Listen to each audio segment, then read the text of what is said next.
Good morning বন্ধুরা, good morning from আমার পাড়া। তো এখন হচ্ছে সকাল 9:30 বাজে। হ্যাঁ, আমি সকাল 8টার সময় লগ ইন করেছি আর সকাল 9:30টার সময় ট্রিপ পেয়েছি। বুঝতে পারছো কি দশা চলছে আমার? মানে সকাল 8টায় লগ ইন করেছি। আজকে আমি ছেলেকে স্কুল ছেড়ে দিয়ে এসেছি, কারণ আমার ছেলের স্কুল টাইম হচ্ছে 7:20। তো 7:20-র মধ্যে ঢোকাতে হবে, তার মানে 7টায় উঠেছি। ডট উঠে রেডি হয়ে বসে আছি, ছেলেকে নিয়ে স্কুলে যাবো। ছেলেকে স্কুলে দিয়ে এলাম, স্কুলে দিয়ে এসে ভাই তারপর হচ্ছে একটু বডি বডি করে স্নান টান করে ফ্রেশ ট্রেশ হলাম। আর এত অতিরিক্ত গরম না, আমি এখন আর সহ্য করতে পারছি না, যার জন্য না আমার কাজ এখন করা হচ্ছে না। মানে আমি ব্যবসা করতে পারছি না বললেই চলে আর কি। মানে শনি রবিবার দুদিন গাড়ি চালাইনি, একদিন যদিও একটু চালিয়েছিলাম। মোটে 500 টাকা আয় করেছি, 800 টাকা না 900 টাকার ব্যবসা করেছিলাম। সব বাদ দিয়ে 500 টাকা নিয়ে বাড়ি এসেছি। তো এরকমভাবে তো ব্যবসা করলে চলবে না। ব্যবসা করলে মিনিমাম 1,500 থেকে 2,000 টাকা কামাতে হবে, কমসে কম 1200-1500 টাকা তো ইনকাম করতেই হবে পার ডে। 1500 টাকা পার ডে চাই। তো সেখানে আমি কিছু করতে পারিনি গত 3 দিন 4 দিন ধরে। মানে সময়টা নষ্ট করছি নিজের। অ্যাকচুয়ালি না, ব্যবসা বাইরে সেরকম একটা নেই বলে না এনার্জি লাগছে না কাজ করার, সেটা একটা কারণ। মেন কারণ হচ্ছে ব্যবসা নেই। ব্যবসা যদি থাকতো ভালো, কাজ করার এনার্জি থাকতো। কারণ তোমরা দেখো, আমি সকালবেলায় উঠেছি, কত সকালে ঘুম থেকে উঠেছি, আর যাচ্ছি কত বেলায়। এখন 9:30 বাজে, আমি একটা ট্রিপ পেয়েছি, তাও কিনা ভাই পুলিশ কোর্ট। হ্যাঁ, আলিপুর পুলিশ কোর্ট পেয়েছি। পুলিশ কোর্টে নিয়ে যাবো প্যাসেঞ্জারকে। তাও কিনা 8 কিলোমিটারের রাস্তা আছে, 3 8 24, 240 টাকা ভাড়া হয়। আমি 350 টাকা ভাড়া নিচ্ছি। 350 টাকা ভাই এই কারণে ভাড়া নিয়েছি, কারণ হচ্ছে নয় যাওয়া যাবে না। কারণ ওখান থেকে তো আমি ভাড়া পাবো না, আমাকে গোপালনগরের সাইডটাতে খালি গাড়ি নিয়ে আসতে হবে, প্রয়োজন পড়লে চেতলার দিকেও যেতে হবে। তো সেই জন্য আমি সেই ভাড়াটা মোটামুটি অ্যাডজাস্ট করে প্যাসেঞ্জারের কাছ থেকে নিয়েছি। কিন্তু এত অতিরিক্ত গরম পড়েছে ভাই, কি বলবো। সারা রাত তো আমাদের বাড়িতে তো মানে আমি আমার লাইফের সাথে না কম্প্রোমাইজ করি না। মানে আমার রুমে তো সবসময় এসি চলেই। আজকে আমার মনে হয় রাত্রি 3টার সময় এসি বন্ধ করে দিয়েছিলাম, আমি টাইমার দেওয়া ছিল। হঠাৎ করে 3টার সময় এসি বন্ধ হয়ে যেত, 3:30টার সময় ঘুম ভেঙে যায় আমার। আবার 3:30 এসি অন করি, আবার 5টার সময় এসি বন্ধ করি। তো এইভাবে ঘুমাচ্ছি। মানে 3:30টার সময় ঠান্ডা লাগছে, 5টার সময় গরম লাগছে, এত বাজে টাইপের গরম, বুঝতে পারছেন? তো আবার হচ্ছে আমি সকালবেলা ছেলেকে স্কুলতে ছেড়ে দিয়ে এলাম, ভাত পাত ভেজে পায়খানা টায়খানা করে ফ্রেশ ট্রেশ হয়ে কাজে বেরোবো ভাবছি। ভাই স্নান করার পরেও ভাই কি হারে ঘামছি, মানে বলে বোঝাতে পারবো না, এত ঘাম হচ্ছে। মানে স্নান করার পরে না ঘেমে স্নান হয়ে যাচ্ছি। আবার এসি চালিয়ে ঘরে এতক্ষণ ধরে বসেছিলাম, এই সবে বেরোলাম। কারণ এসি না চালানো যেন টিকতে পারছি না এরকম মনে হচ্ছে। গাড়িতে বসেছি, গাড়িতে বসেও সঙ্গে সঙ্গে এসি চালিয়ে দিচ্ছি। কারণ উইদাউট এসিতে ভাই আমি টিকতেই পারছি না। আমার মনে হয় না শরীরে কোনো প্রবলেম হয়ে গেছে, অথবা এসিতে থেকে এরকম বাজে অভ্যেস হয়ে গেছে, যার কারণে হয়তো আমার এত কষ্ট হচ্ছে। আমি কাজে ফোকাস করতে পারছি না। দিনের বেলায় যদি রোদ উঠে যায়, আমি আর কাজে বেরোচ্ছি না। তো এই সমস্ত প্রবলেমগুলো আমাকে ফেস করতে হচ্ছে। এখন রোদ নেই, আরাম পাচ্ছি একটু, একে এসি চলছে গাড়িতে, তাতেও আরাম পাচ্ছি। কিন্তু হ্যাঁ, প্রচণ্ড একটা ভদ্দা বিচ্ছিরি গরম। মানে এত বাজে গরম ভাই, এই গরমে টেকা যায় না। তো চলো এখন হচ্ছে যাওয়া যাক। প্যাসেঞ্জারের কাছে চলে এসেছি তোমার সাথে কথা বলতে বলতে। প্যাসেঞ্জারকে পিক আপ করে নিই, নেক্সট স্টেপে কথা হচ্ছে আলিপুর পুলিশ কোর্টের আশেপাশে থেকে।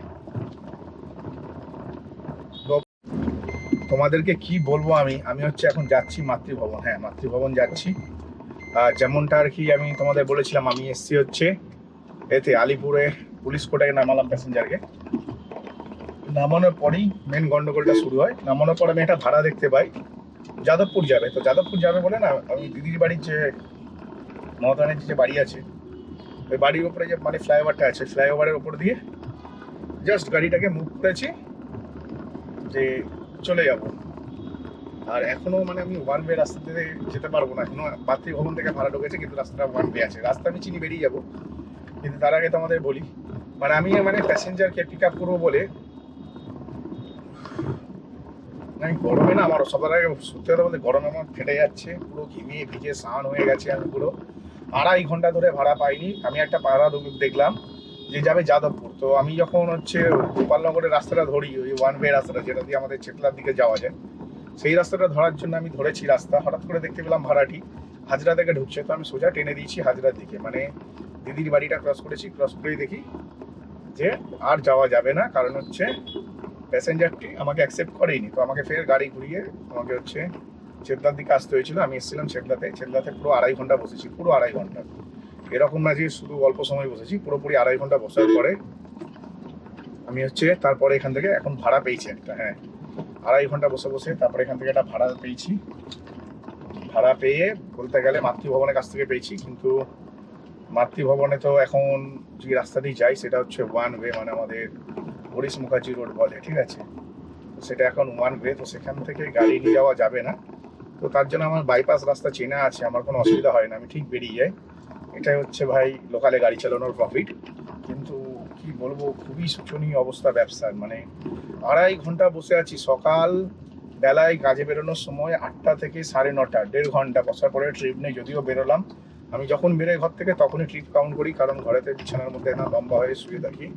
আর আমি একটু যেহেতু লম্বা, যার কারণে না আমি গাড়ির ভেতরে বসে থাকাটা আমার জন্য খুবই ডিফিকাল্ট। তো যাই হোক, অনেক কষ্ট করে আমি এখান থেকে একটা ভাড়া পেয়েছি। তাও কোথায় ভাড়া পেয়েছি সেটা যদি তোমাদের বলি তোমরা নিজেরাও অবাক হবে। সেটা পেয়েছি আমি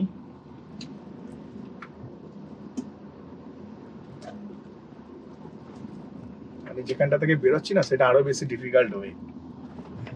আমি এখান থেকে ভাড়াটি পেয়েছি, আর প্যাসেঞ্জারটিকে আমি নিয়ে যাবো হচ্ছে এতে তোমার